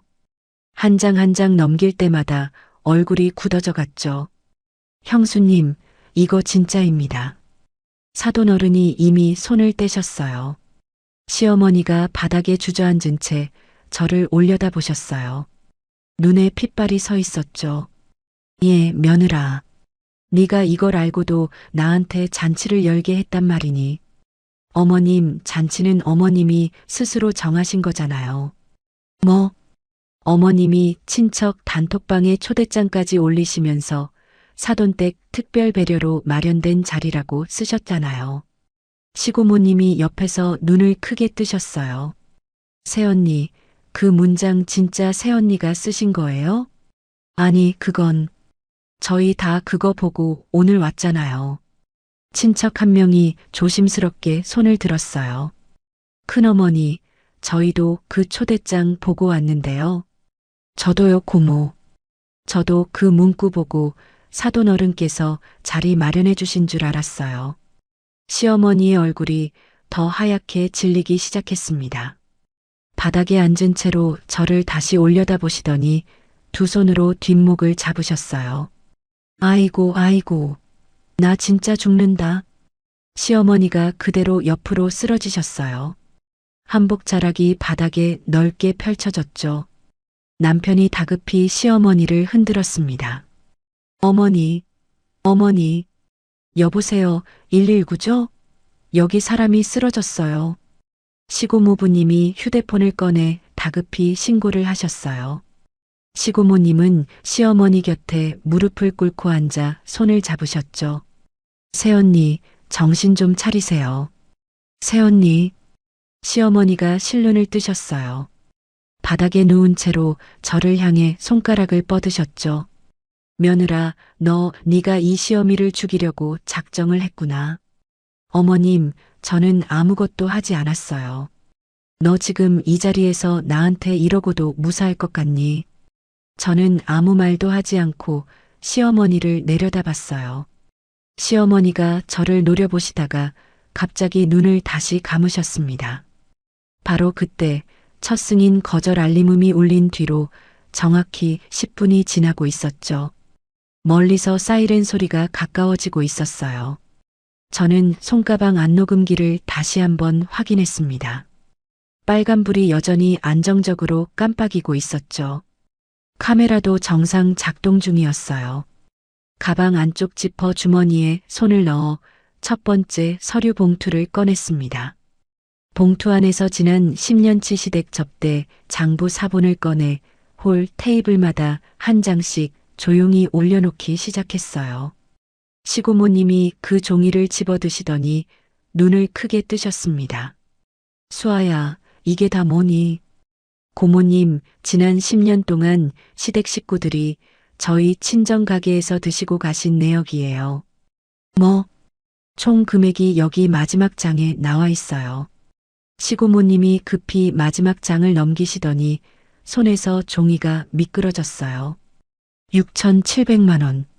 네, 고모님. 시고모부님이 옆에서 그 종이를 낚아채듯 가져가셨어요. 한참을 들여다보시더니 이마를 짚으며 자리에 주저앉으셨죠. 형수님이 이랬단 말이야? 친척들이 하나둘 자기 자리 앞에 놓인 종이를 집어들었어요. 한 명이 소리를 냈습니다. 어머, 이거 우리 가족이 갔던 날짜네. 저도 여기 있어요. 재작년 추석. 저는 이렇게 자주 갔었나? 친척들의 목소리가 점점 웅성거림으로 커졌어요. 시어머니의 실체가 드러나기 시작한 순간이었죠.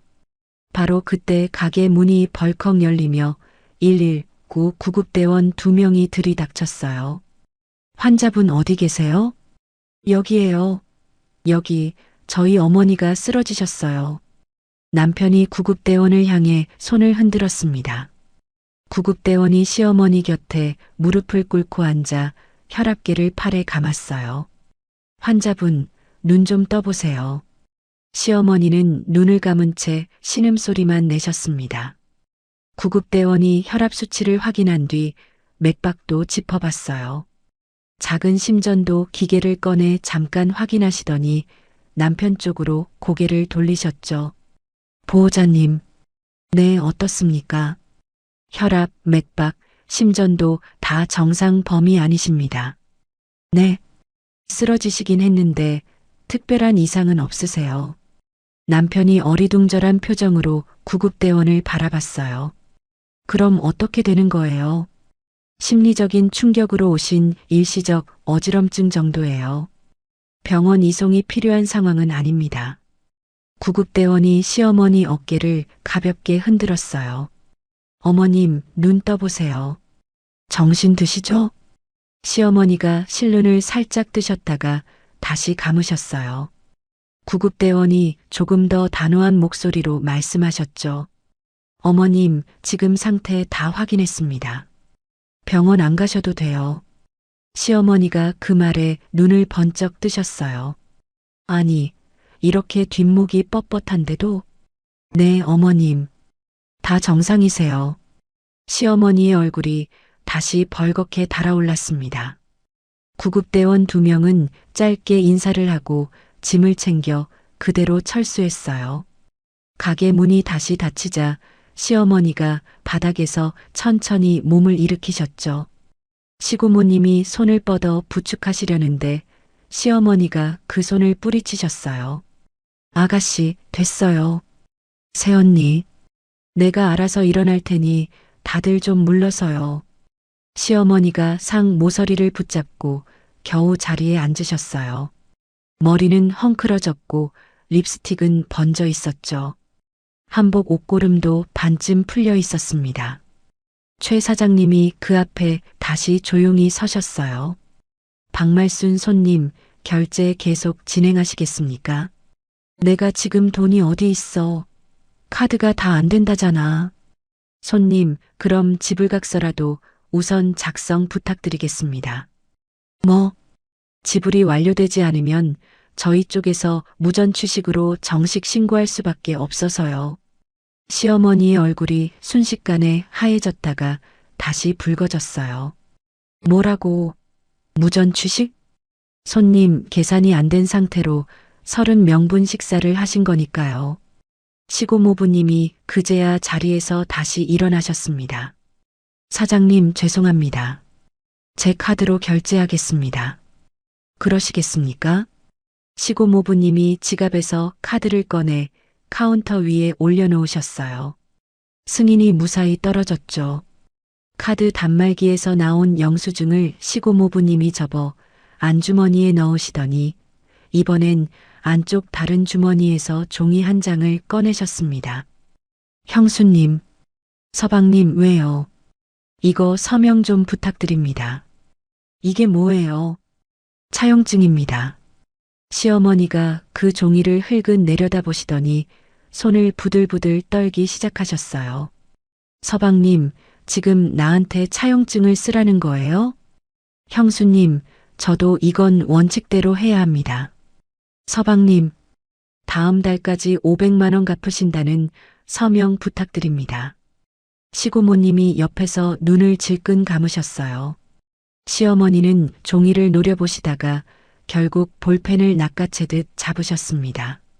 한복 자락이 볼펜을 잡은 손 아래에서 미세하게 흔들렸어요. 시어머니가 이름 석자를 종이 위에 눌러 쓰셨죠. 박말순. 세 글자가 종이 위에 진하게 새겨졌어요. 시고모부님이 차용증을 접어 안주머니에 넣으시더니 짧게 한숨을 내쉬셨습니다. 친척들은 이미 절반 넘게 종이 한 장씩을 손에 든 채 자리에서 조용히 물러서 있었어요. 몇 명은 문 쪽으로 슬며시 걸음을 옮겼습니다. 최 사장님이 문 앞 아르바이트생들에게 눈짓을 하자 이번엔 아르바이트생들이 옆으로 조용히 물러서 주었어요. 친척들이 하나둘씩 조용히 가게 밖으로 빠져나가기 시작했죠. 시어머니는 상석에 홀로 앉아 그 광경을 바라보고 계셨어요. 립스틱이 번진 얼굴이 조명 아래에서 유난히 창백해 보였습니다. 남편이 시어머니 옆에 무릎을 굽히고 앉아 어깨를 감쌌어요. 어머니, 저 왔어요. 어머니. 시어머니가 남편의 손을 잡으시더니 저를 향해 눈길을 던지셨습니다. 핏발선 두 눈이 저를 정면으로 겨누고 있었죠. 저는 그 시선을 피하지 않고 조용히 마주 바라봤어요. 가방 안쪽 지퍼 주머니에서 두 번째 서류 봉투가 아직 저의 손을 기다리고 있었습니다. 친척들이 절반 넘게 빠져나간 홀은 이상하리만치 텅 비어 보였어요. 상 위에는 아직 손도 대지 않은 갈비 몇 접시가 그대로 남아 있었죠. 시고모님이 시어머니 옆자리에 다시 앉으며 조심스레 입을 여셨어요. 새언니, 이 장부 정말 다 새언니가 하신 일이에요? 아가씨, 6,700만 원이면 우리 큰집 식구가 사돈댁 등쳐먹은 거잖아요.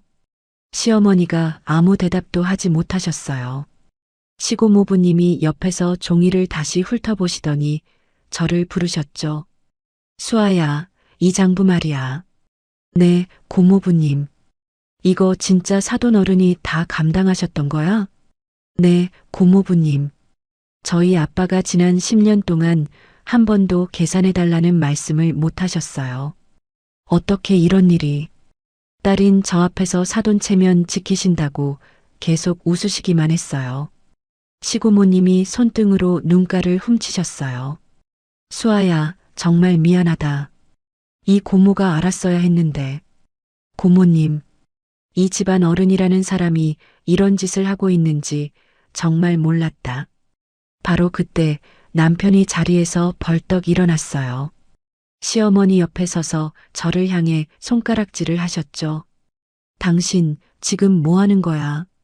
도연 씨, 어머니 앞에서 이런 짓 하면서 당신 정신이 있는 거야. 도연 씨, 앉아서 얘기해. 당신 오늘 이거 다 계획하고 온 거지. 남편의 얼굴이 벌겋게 달아올랐어요. 어머니 칠순잔치에 이런 짓을 하는 며느리가 어디 있어. 도연 씨, 지금 이 상황에서 그 말이 나와? 뭐? 저는 가방 안쪽 지퍼 주머니에서 두 번째 봉투를 꺼냈어요. 봉투를 남편 앞으로 조용히 밀어놓았습니다. 이거 확인해봐. 이게 뭔데? 확인해 보라니까. 남편이 짜증스러운 얼굴로 봉투를 낚아채듯 잡았어요. 봉투 안에서 종이 뭉치를 꺼내 첫 장을 펼치는 순간 남편의 얼굴에서 핏기가 스르륵 빠져나갔죠. 당신 이거 카톡 캡처본이야. 당신 이걸 어떻게 해? 6개월 됐어. 알고 있은지. 남편의 손이 부들부들 떨리기 시작했어요. 종이 뭉치를 넘길수록 얼굴은 백지장처럼 하얗게 변해갔죠. 호텔 결제 문자, 여직원과 주고받은 낮 뜨거운 대화 내역, 함께 찍은 사진. 한 장 한 장이 정확한 날짜와 시간까지 담고 있었습니다. 당신, 이걸 왜 지금 꺼내는 거야? 오늘이 마지막이니까. 뭐? 시고모님이 봉투 안 종이 뭉치를 낚아채듯 가져가셨어요. 수아야, 이게 다 뭐니? 이거 도연이 얘기니? 네, 고모님. 시고모님이 종이를 한 장 한 장 넘겨보시더니 손으로 입을 가리셨어요. 시고모부님이 옆에서 함께 종이를 확인하시다가 자리에서 벌떡 일어나셨죠. 김도연, 너 지금 이게 다 뭐냐? 고모부, 그건 수아한테 이런 짓을 해놓고 오늘 어머니 칠순잔치에서 홍삼 세트 들고 웃고 있었단 말이냐? 고모부, 잠깐만요. 이런 후레자식이 어디 있어? 시고모부님이 종이를 상 위에 내리치셨어요. 종이 뭉치 밑에 깔려있던 소주잔이 넘어지며 소주가 쏟아졌습니다. 시어머니가 그제야 상황을 알아채신 듯 종이 뭉치를 낚아채셨어요. 이게 뭐야? 어머님, 도연 씨 카톡이에요. 뭐? 시어머니가 종이를 넘겨보시더니 뒤로 주저앉으셨어요. 도연아, 이게 다 무슨 소리야? 이게 진짜야? 남편은 아무 대답도 하지 못한 채 고개만 숙이고 있었죠. 시어머니가 갑자기 저에게 다시 손가락을 뻗으셨습니다. 예, 며느라. 너 우리 아들이 잠깐 실수한 거 가지고 지금 이러는 거야. 어머님, 부부 사이에 이런 일 좀 있을 수도 있는 거지. 그걸 여기서 이렇게 터뜨려. 시고모님이 그 말에 얼굴을 확 굳히셨어요. 새언니, 아가씨는 좀 가만히 있어요. 새언니, 지금 그 말이 어떻게 나오세요? 새언니가 지금 이 자리에서 수아한테 그런 말을 할 수 있어요? 아니, 그게 6,700만 원 등쳐먹고 아들이 바깥에서 딴 여자 만나고 다니는데도 며느리 잘못이라고요? 시어머니가 대답을 하지 못하셨어요. 시고모부님이 종이 뭉치 마지막 장을 넘기시더니 갑자기 손을 멈추셨습니다. 수아야, 이거는 뭐냐? 고모부님, 그건 이혼 소장 사본이에요. 시고모부님의 얼굴이 다시 굳어졌어요. 이혼 소장? 네, 다음 주 월요일에 정식 접수할 거예요. 시어머니가 그 말을 듣자 손을 부들부들 떨며 자리에서 반쯤 일어나셨습니다. 뭐라고? 이혼? 네, 어머님. 얘야. 이혼이 뭐야? 이혼이. 어머님, 저는 이미 결정했어요. 시어머니가 저에게 삿대질을 하시며 소리를 지르셨어요. 이 집 며느리가 감히 이혼을 얘기해. 어머님, 내가 절대 못 놓는다. 절대. 시고모님이 시어머니의 팔을 잡으시며 진정시키려 하셨습니다. 새언니, 좀 진정하세요. 지금 상황이 어떻게 돌아가는지 좀 보시고요. 아가씨, 나요. 이 며느리가 지금 이 집안을 망하게 하려는 거야. 새언니가 지금 그런 말씀하실 처지가 아니잖아요. 시어머니가 시고모님의 손을 뿌리치며 상 위에 다시 주저앉으셨어요. 남편은 여전히 고개를 숙인 채 아무 말도 하지 못하고 있었죠. 최 사장님이 조용히 저에게 다가오셨습니다. 따님. 네, 사장님. 저희 쪽 정리는 다 됐어요. 지불각서랑 차용증 다 확보했고 CCTV하고 녹음도 잘 저장됐습니다. 사장님, 정말 감사합니다. 이제 남은 건 따님 몫이에요. 최 사장님이 짧게 고개를 숙이시더니 카운터 쪽으로 물러나셨어요. 저는 남편을 정면으로 바라봤습니다. 도연 씨, 당신 진짜야? 응. 우리 10년을 살았잖아. 그래, 10년. 그런데 이걸 이렇게 끝내겠다고? 도연 씨, 뭐? 내가 이 결정을 오늘 갑자기 한 게 아니야. 남편의 얼굴이 무너지기 시작했어요. 6개월 동안 준비했어. 그 여자 카톡 처음 봤을 때부터. 당신, 내가 왜 참았는지 알아? 오늘 이 자리를 기다린 거야. 시어머니가 저에게 다시 소리를 지르셨습니다. 예, 며느라. 너 지금 우리 아들 인생 망치는 짓 하고 있는 거야. 어머님, 이혼당한 남자가 어디 가서 얼굴을 들고 다니겠니? 어머님, 그 걱정은 도연 씨 본인이 하셔야죠. 뭐? 시고모부님이 시어머니 앞을 막아서셨어요. 형수님, 이제 그만하시죠. 서방님, 형수님, 오늘 이 자리에서 형수님이 하실 말씀은 딱 하나예요. 뭐라고요? 수아한테 미안하다는 말, 그거 하나입니다. 시어머니의 얼굴이 벌겋게 달아올랐어요. 입술이 부들부들 떨렸지만 결국 아무 말도 나오지 않았죠. 저는 자리에서 조용히 일어났습니다. 가방을 어깨에 걸치고 최 사장님을 향해 짧게 고개를 숙였어요. 사장님, 정말 감사했습니다. 따님, 조심히 올라가세요.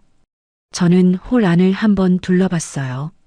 시어머니는 상석에 무너져 앉아 계셨고 시고모님은 그 옆에서 눈물을 훔치고 계셨습니다. 시고모부님은 팔짱을 낀 채 남편을 노려보고 계셨죠. 남편은 여전히 고개를 숙인 채 상위 종이 뭉치만 바라보고 있었어요. 가게 문을 나서기 직전 저는 잠시 걸음을 멈추고 휴대폰을 열었습니다. 친정아버지께 전화를 걸었죠. 신호가 2번 가고 곧바로 아버지의 목소리가 들려왔어요. 수아야. 아빠, 어떻게 됐어? 아빠, 다 끝났어요. 수화기 너머로 친정아버지의 긴 한숨 소리가 들려왔습니다. 30년 동안 아버지의 어깨 위에 얹혀 있던 무거운 짐이 그 한숨과 함께 내려앉는 소리 같았어요. 수아야. 네, 아빠. 우리 딸 고생했다. 아빠, 저 이제 서울로 올라갈게요. 그래, 조심해서 올라와라. 전화를 끊고 저는 가게 밖으로 나왔어요. 봄밤 공기가 뺨에 시원하게 스쳤죠. 가게 안쪽에서 시어머니의 흐느낌이 아직 새어나오고 있었습니다. 저는 그 소리를 뒤로하고 골목길을 걸어 내려갔어요. 밤 10시가 넘은 시각, 저는 역 대합실 벤치에 홀로 앉아 KTX 막차를 기다렸습니다. 휴대폰이 계속 진동을 울렸어요. 남편의 이름이 화면 위에 10번, 20번 반복해서 떴죠. 저는 화면을 한번 흘금 내려다본 뒤 그대로 진동만 남긴 채 가방 안에 넣었어요. 곧이어 시어머니의 이름도 화면 위에 뜨기 시작했습니다. 저는 이번엔 아예 무음으로 바꿔놓았죠. 기차가 도착한다는 안내방송이 대합실에 울려 퍼졌어요. 저는 자리에서 일어나 플랫폼으로 걸어 내려갔습니다. 기차에 오르자마자 창가 자리에 몸을 기댔어요. 기차가 서서히 출발하기 시작했죠. 창밖으로 어두운 논밭이 지나가는 광경을 바라보며 저는 눈을 감았어요. 가슴 안쪽에서 이상하리만치 조용한 평온이 자리 잡고 있었습니다. 10년 동안 짊어져온 무언가가 마침내 어깨에서 완전히 내려앉은 순간이었죠. 기차는 어둠 속을 조용히 북쪽으로 달려갔어요. 월요일 아침 9시 저는 지선과 함께 가정법원 접수 창구 앞에 서 있었어요. 지선이 두툼한 서류 봉투를 창구 직원에게 밀어놓았죠. 이혼 및 위자료 청구, 재산분할 신청 접수 부탁드립니다. 네, 확인해 드릴게요. 접수 도장이 종이 위에 찍히는 소리가 짧게 울렸어요. 그 소리 하나로 지난 10년의 결혼 생활이 법적으로 끝을 향해 가기 시작했습니다. 지선이 저를 돌아보며 짧게 웃었죠. 수아야, 진짜 시작이야. 지선아, 정말 고맙다. 고맙긴. 이제부턴 내가 알아서 할 테니까 너는 마음 편히 있어. 법원 밖으로 나와 계단을 내려오는데 봄바람이 뺨에 살짝 스쳤어요. 지선이 커피 한 잔을 사서 저에게 건네주셨죠. 수아야, 힘들지 않아? 이상하게 하나도 안 힘들어. 그럼 다행이고. 오히려 이제야 숨이 쉬어져. 지선이 짧게 고개를 끄덕이며 커피를 들이켰어요. 목요일 오후 회사에서 회계 마감 작업을 하고 있는데 휴대폰이 울렸습니다. 시고모님이었어요. 저는 잠시 망설이다가 통화 버튼을 눌렀죠. 조카 며느리 나다. 고모님 안녕하세요. 수아야, 새언니 이야기 좀 하려고 전화했다. 어머님이요? 새언니 지금 아주 난리도 아니다. 시고모님이 짧게 한숨을 쉬시더니 말을 이어가셨어요. 우리 서방님한테 빌린 500만 원은 물론이고 백화점 카드빚에 계모임 채무까지 다 터졌단다. 고모님, 저는 그건 몰랐어요. 그동안 사모님 소리 들으면서 강남 아파트 하나로 버티고 있었는데 이제 그 아파트도 담보 잡혀야 할 상황이래. 저는 잠깐 창밖을 바라봤어요. 고모님, 저는 그건 어머님이 감당하실 일이라고 생각해요. 그래, 조카 며느리. 그건 새언니 몫이지. 고모님, 응? 그동안 정말 감사했어요. 시고모님이 수화기 너머로 잠시 침묵하시더니 부드럽게 말씀하셨어요. 조카 며느리, 그런 말 하지 마라. 이 고모가 오히려 미안하다. 전화를 끊고 저는 잠깐 자리에 앉아 있었어요. 시어머니가 친척 단톡방에서 이미 조용히 강제 퇴장당했다는 소식은 시고모님이 굳이 덧붙이지 않으셔도 짐작할 수 있었죠. 그 주 금요일 저녁 저는 회사 근처 오피스텔로 짐을 옮겼어요. 큰 짐은 이삿짐 센터가 옮겨주었고 저는 손가방 하나만 들고 새 집으로 들어섰죠. 작은 방 2개짜리 오피스텔이었지만 창밖으로 저녁 하늘이 예쁘게 걸려 있었어요. 침대에 걸터 앉아 창밖을 바라보는데 휴대폰이 다시 울렸습니다. 남편의 이름이 화면에 떠 있었어요. 저는 화면을 잠깐 내려다본 뒤 곧바로 차단 버튼을 눌렀죠. 시어머니 번호도 이어서 차단했어요. 그날 밤 남편이 예전 신혼집 앞으로 찾아와 인터폰을 몇 번이나 눌렀다는 소식은 다음 날 지선을 통해 들었습니다. 한 달 반 뒤 이혼 재판이 시작되었어요. 지선의 예상대로 남편의 외도 증거가 워낙 명확해서 재판은 빠르게 진행됐죠. 첫 재판이 끝난 뒤 지선이 저를 카페로 데리고 갔어요. 수아야, 첫 기일 끝났으니 이제 절반은 왔어. 지선아, 얼마나 걸릴까? 이 정도 증거면 다음 기일에서 마무리될 것 같아. 고맙다, 지선아. 수아야, 상대 측이 위자료 감액 요구하고 있는데 우리는 처음 청구한 금액 그대로 밀고 갈 거야. 응, 지선아. 네가 판단해줘. 두 번째 기일이 끝나던 날 판결이 확정됐어요. 위자료 5천만 원, 재산 분할 절반, 신혼집으로 쓰던 아파트 명의는 저에게 넘어왔죠. 법원 계단을 내려오는데 지선이 제 어깨를 툭 두드렸어요. 수아야, 이겼다. 응, 지선아. 우리 이겼어. 이제 좀 웃어도 돼. 저는 그 말에 짧게 웃었어요. 지선도 저를 마주보며 활짝 웃어주셨죠. 판결이 확정된 다음 날 저는 위자료 일부를 통장에서 뽑아 친정으로 내려갔어요. 친정집은 여전히 오래된 지붕의 낡은 마루가 그대로였습니다. 친정엄마가 마루에 앉아 저를 맞아주셨어요.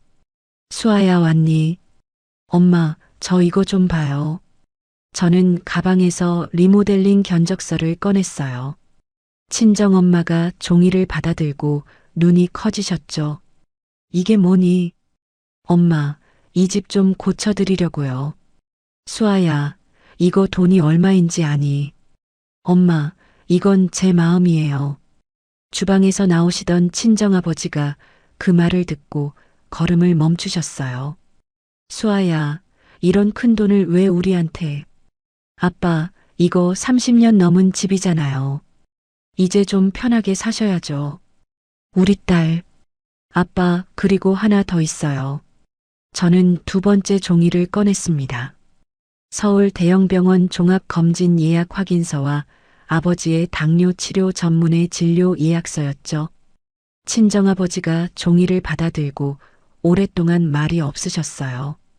수아야, 아빠, 이 아빠가 우리 딸한테 뭘 해준 게 있다고. 아빠, 그런 말씀 마세요. 친정엄마가 어깨를 들썩이며 앞치마로 눈을 닦으셨어요. 수아야, 이 엄마가 정말. 엄마, 저 이제 걱정 없어요. 두 분 건강만 챙기시면 돼요. 3달 뒤, 저는 주말을 이용해 다시 친정으로 내려갔어요. 리모델링을 마친 친정집은 하얀 벽에 새 지붕이 얹혀 있었습니다. 마당에는 친정아버지가 손수 심으신 봉숭아꽃이 피어 있었죠. 저는 가방을 내려놓고 곧바로 한우명가로 향했어요. 새 간판이 걸린 가게 안으로 들어서자 최 사장님이 저를 반갑게 맞아주셨습니다. 따님 오셨네요. 사장님 안녕하세요. 오늘도 갈비 드시러 오셨죠? 네, 사장님. 이 집 갈비가 제일 맛있어서요. 최 사장님이 웃으시며 창가 자리로 저를 안내해 주셨어요. 가게 암벽 한쪽에 유리 액자가 걸려 있는 게 보였습니다. 친정아버지의 낡은 조리복이 그 안에 곱게 담겨 있었죠. 액자 아래에는 작은 나무 명패가 붙어 있었어요. 정만석 사장, 1993년부터 2024년까지. 저는 그 액자 앞에서 잠시 걸음을 멈췄어요. 가슴 안쪽에서 뭉클한 감정이 올라왔지만 눈물은 나지 않았죠. 이제는 슬픔이 아니라 뿌듯함으로 그 액자를 바라볼 수 있었어요. 그 무렵 지선을 통해 전 남편의 소식이 조금씩 들려왔습니다. 회사에서 외도 사건이 사내에 소문이 나면서 지방지사로 좌천되었다는 이야기였죠. 함께 지내던 회사 후배 여직원과의 관계도 3달을 넘기지 못하고 정리되었다는 얘기도 이어졌어요. 저는 그 소식을 들으며 아무런 감정도 느끼지 않았습니다. 미련도 통쾌함도 그저 담담한 마음뿐이었죠. 시어머니는 결국 강남 아파트를 처분하셨다는 소식이 친정 동네를 통해 들려왔어요. 옛 단골 손님 한 분이 최 사장님께 지나가듯 흘리신 이야기였습니다. 시어머니는 대출과 카드빚을 다 갚고 시고모님 내외 집 근처 원룸으로 이사를 가셨다고 했어요. 이 소식이 저에게까지 전해졌을 때 저는 그저 조용히 고개만 끄덕였죠. 이혼 5달 뒤 저는 회사에서 회계팀 팀장으로 승진했어요. 승진 발표가 있던 날 저녁 팀원들이 조촐하게 축하 자리를 만들어 주셨죠. 옆자리 대리가 잔을 들며 저에게 물었어요. 팀장님, 요새 표정이 진짜 좋아 보여요. 그래요? 네, 뭔가 사람이 달라 보여요. 저도 그렇게 느끼고 있어요. 팀장님, 좋은 일 있으신 거죠? 네, 지금이 제일 좋아요. 팀원들이 웃으며 잔을 부딪혔어요. 저도 마주 웃어드렸죠. 가을이 깊어지던 어느 저녁, 저는 다시 친정에 내려왔어요. 친정엄마가 마루에서 붓을 들고 서예 연습을 하고 계셨습니다. 새로 배우기 시작하신 서예였죠. 엄마, 뭐 쓰고 계세요? 수아야, 이리 와서 봐라. 오늘 배운 글자야. 친정엄마가 종이를 펼쳐 보여주셨어요. 봄이라는 2글자가 정갈하게 쓰여 있었죠. 엄마, 잘 쓰셨네요. 우리 딸이 봄을 다시 데려다 줬으니까 이 글자부터 배웠단다. 친정엄마의 눈시울이 붉어졌어요. 저는 조용히 엄마 옆에 앉았습니다. 마당에서 친정아버지가 숯불을 피우고 계셨죠. 새로 산 화로 위에서 숯이 붉게 달아오르고 있었어요. 수아야, 이리 와라. 오늘 아빠가 우리 딸 갈비 구워줄게. 아빠, 저 갈비 좋아하는 거 아시죠? 우리 딸 좋아하는 거 아빠가 모르겠니? 친정아버지가 갈비를 화로 위에 얹으셨어요. 기름이 숯불 위로 떨어지며 노란 연기가 저녁 하늘로 피어올랐죠. 친정엄마가 마루에서 상을 차리시고 저는 그 옆에서 김치를 옮겨 담았어요. 친정아버지가 잘 구워진 갈비 한 점을 제 앞접시에 올려주셨습니다. 수아야, 뜨거우니까 조심해서 먹어라. 네, 아빠. 많이 먹어라, 우리 딸. 저는 갈비 한 점을 입에 넣었어요. 30년 넘게 아버지가 손질해 오신 그 맛이 여전히 남아 있었죠. 친정엄마가 옆에서 저를 지그시 바라보시며 말씀하셨어요. 수아야, 이 엄마가 이렇게 우리 딸 얼굴 보면서 밥 먹는 게 소원이었단다. 엄마, 이제 저 자주 올게요. 그래, 자주 와라. 이 엄마 아빠 옆에 친정아버지가 제 어깨에 손을 얹으셨어요. 굳은 살이 박인 그 손이 저의 어깨 위에 오랫동안 머물렀죠. 저녁 하늘이 붉게 물들어가고 있었어요. 마당 봉숭아꽃이 바람에 살랑거렸습니다. 숯불 위에서 갈비가 노릇하게 익어가는 소리, 친정엄마의 낮은 웃음소리, 친정아버지의 조용한 목소리. 이 모든 소리가 저의 가슴 안쪽에서 아주 따뜻하게 자리를 잡아갔어요. 지난 10년을 참아온 대가로 마침내 저에게 돌아온 것은 화려한 승리도 통쾌한 복수도 아니었죠. 그저 이 저녁의 조용한 마당, 부모님의 손, 그리고 그 누구의 눈치도 볼 필요 없이 온전히 저의 것인 이 시간이었어요. 저는 갈비 한 점을 다시 입에 넣으며 조용히 웃었습니다. 봄이었어요. 여러분, 오늘 이야기 어떻게 보셨나요? 저는 이 이야기를 읽으면서 한 장면이 자꾸 머릿속에 남았습니다. 친정아버지가 30년 동안 입어오신 조리복을 벗어 새 사장님께 정중히 건네시던 그 장면이요. 한 사람이 평생을 바친 자리를 스스로 내려놓는다는 것, 그게 얼마나 무거운 일인지 상상이 잘 안 가더라고요. 그런데 그 무게를 딸이 대신 짊어져 준 거잖아요. 아버지 어깨에서 짐을 내려드리기 위해 딸이 한 달을 준비하고 회사 다니면서 밤마다 서류를 정리하고 그 모든 걸 혼자 감당한 겁니다. 저는 이 이야기가 단순한 복수 이야기라기보다는 뒤늦게라도 부모님께 봄을 돌려드린 딸의 이야기라는 생각이 들었어요. 마지막 장면에서 마당에 앉아 아버지가 구워주신 갈비를 드시던 그 저녁이요. 화려한 승리가 아니라 그 조용한 저녁 하나가 진짜 결말이 아니었을까 싶었습니다. 여러분은 오늘 이 이야기에서 어떤 장면이 가장 마음에 남으셨나요? 주인공에게 그리고 30년 동안 새벽을 지켜오신 친정아버지께 건네고 싶은 말이 있으시다면 댓글로 남겨주세요. 오늘도 끝까지 들어주셔서 진심으로 감사합니다. 다음 이야기도 통쾌하고 시원한 이야기로 찾아뵙겠습니다.